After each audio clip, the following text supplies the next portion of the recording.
1 KG দালি 1 KG চেনি আৰু 1 কেজি নিমখ স্যাৰ মিঠাতেল প্ৰসঙ্গত মিঠাতেল কেতিয়াবা দিয়া হ'ব আমি ইলেকশনৰ পিছত 1 লিটাৰ কৰি আমি মিঠাতেল স্যাৰ বিৰোধীয়ে সমালোচনা কৰি আছে যে কেৱল নিৰ্বাচন কেন্দ্ৰিক হেনো এই গোটেই আঁচনি লৈ আছে ৰাইজেতো লৈ আছে ৰাইজেতো আপোনালোকক একো গুৰুত্বই নিদিয়ে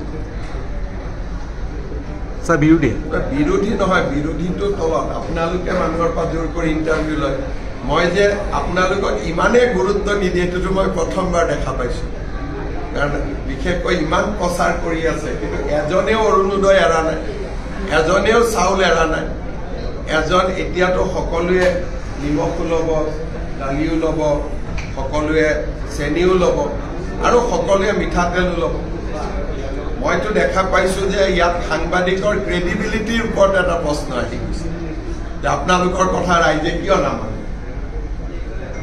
অলপ চলপটো মানিব লাগে এজনেও অৰুণোদয় এৰা নাই যোৱা দুমাহ আপোনালোকৰ ইমান প্ৰচেষ্টা হ'ল কিন্তু এজনেও অৰুণোদয় এৰা নাই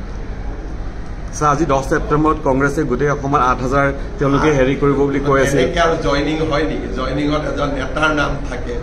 এজন ব্যক্তিৰ নাম থাকে তেনেকে 8000 মানুহ আহিব 8000 কিন্তু আপোনালোকে ধৰি লওক যে অহাকালি ময়ো জজ ফিল্ডত বা ইয়াতে 1 লাখ মানুহ গোটাই কৈ দিম যে এইবোৰ চব কংগ্ৰেছৰ পৰা জড়িত তেনেকেতো ৰাজনীতি নহয় কংগ্ৰেছৰ বৰ্তমান প্ৰেচিডেণ্ট তেওঁ ৰাজনীতি বুজি নাপায় কাৰণে এইবোৰ সৰু ল'ৰা বাচ্চাৰ কাম কৰি Thank you.